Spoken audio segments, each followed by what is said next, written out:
안녕하세요. 광주광역시 서구장애인복지관 통합돌봄팀입니다. 오늘은 최중증 발달장애인의 도전적 행동 지원 사례를 소개해드리겠습니다. 도전적 행동 지원은 최중증 발달장애인 통합돌봄 서비스 매뉴얼에 따라 도전적 행동 지원 계획을 수립하여 지원하고 있습니다.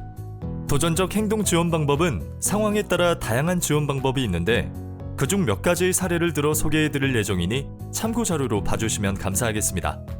그럼 이용인 A의 도전적 행동 지원 계획 절차에 따른 도전적 행동 지원 방법 사례를 소개하겠습니다. 도전적 행동 지원 계획의 첫 번째 순서는 도전적 행동의 기능 평가입니다. 도전적 행동의 기능 평가는 개인의 요구 사항과 도전적 행동이 발생하는 원인을 이해하기 위한 것입니다. 이용인 A의 도전적 행동은 원하는 것을 얻지 못하였을 때 강한 타해로 이어졌습니다.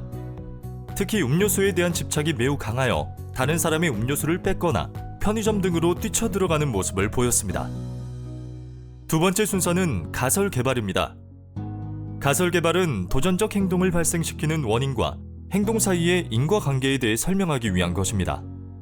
이용인 A는 구어적 표현이 어려워 원하는 것이 있어도 말을 하지 못하고 서성거리거나 팔짱을 끼고 노려보는 것으로 의사를 표현합니다. 이런 의사 표현 방식은 다른 사람들에게 충분히 전달되기가 어려워 자신의 욕구를 충족시키지 못해 도전적 행동의 발생 원인이 된다고 생각했습니다. 그래서 저희는 올바른 의사 표현 방법에 대해 교육하고자 하였습니다. 세 번째 순서는 강점 개발입니다. 강점 개발은 이용인이 가진 강점을 이용하여 긍정적인 행동 변화를 유도하기 위한 것입니다. 관찰 결과 이용인 A는 시각적 언어적인 이해 능력이 뛰어나고 기억력이 좋다는 강점을 발견하였고 이를 대체 기술에 접목시켜 개발하기로 했습니다. 네 번째 순서는 대체 기술 개발입니다. 대체 기술 개발은 더 안전하고 이해하기 쉬운 방식으로 자신의 요구를 전달하는 행동 방법을 계획하는 것입니다. 이용인 A의 강점을 바탕으로 AAC 교구를 활용한 올바른 의사소통 방법을 교육하였습니다. 이때 도전적 행동으로 이어지는 대표 강화물로 비타민 알약과 음료수로 선정하였고 평소 이용인에게 익숙한 사진을 이용하여 AAC 교구로 제작하여 활용하였습니다. 여기서 AAC란 보완대체 의사소통으로 음성대화가 어려운 경우 이를 대체하거나 보완할 수 있는 모든 의사소통 방법을 말합니다. 다섯 번째 순서는 도전적 행동 지원 계획 개발입니다. 도전적 행동 지원 계획은 가설에 의해 이용자의 환경 중 어떤 측면이 변화되어야 하는지 등의 구체적인 계획을 수립하여 적용하는 것입니다. 도전적 행동 지원 계획 1단계 목표는 비타민과 음료수를 정해진 시간에만 제공한다는 규칙을 세워 보상의 개념을 이해하고 AAC 교구와 친숙해지는 것입니다. 점심 식사 후 오후 12시가 되면 위생활동 보상으로 비타민 알약을 비타민 알약 AAC 교구와 함께 제공하였고 오후 프로그램이 끝난 오후 4시에는 활동에 대한 보상으로 음료수와 음료수 AAC 교구를 함께 제공하였습니다. 2단계는 제안에 따른 알맞은 AAC 교구 찾기입니다. 2단계의 목표는 똑같은 규칙 안에서 강화물을 보여준 뒤 스스로 알맞은 AAC 교구를 찾아 제출하는 것입니다.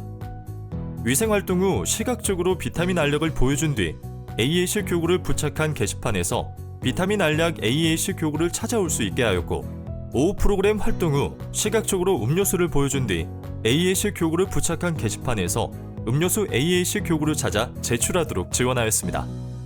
3단계는 스스로 AAC 교구 활용하기입니다.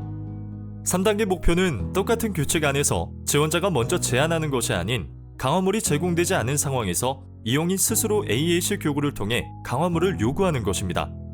위생활동이 끝나면 지원자가 일부러 자리를 피하거나 먼저 말을 하지 않고 있으면 이용인 A는 스스로 고민 끝에 AAC 교구 게시판에서 비타민 알약 AAC 교구를 제출하였고 오후 프로그램이 끝난 뒤에도 똑같이 지원자가 먼저 제안하지 않고 있으면 이용인 A가 스스로 음료수 AAC 교구를 게시판에서 찾아 지원자에게 제출하는 모습을 보였습니다. 4단계는 시간과 관계없이 자유롭게 의사표현하기입니다. 4단계 목표는 AAC 교구를 적극적으로 활용하는 것입니다. 정해진 규칙 시간 이외에도 이용인 A가 원한다면 음료수 AAC 교구를 게시판에서 가져오고 음료수 AAC 교구를 지원자에게 제출하면 음료수를 제공하여 일상생활에도 올바른 의사표현을 할 수 있도록 지원하였습니다. 5단계는 AAC 교구 확장하기입니다.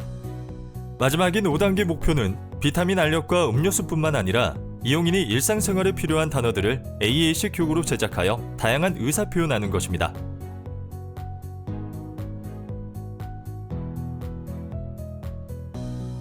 마지막 6번째 순서는 도전적 행동 지원 계획 평가입니다.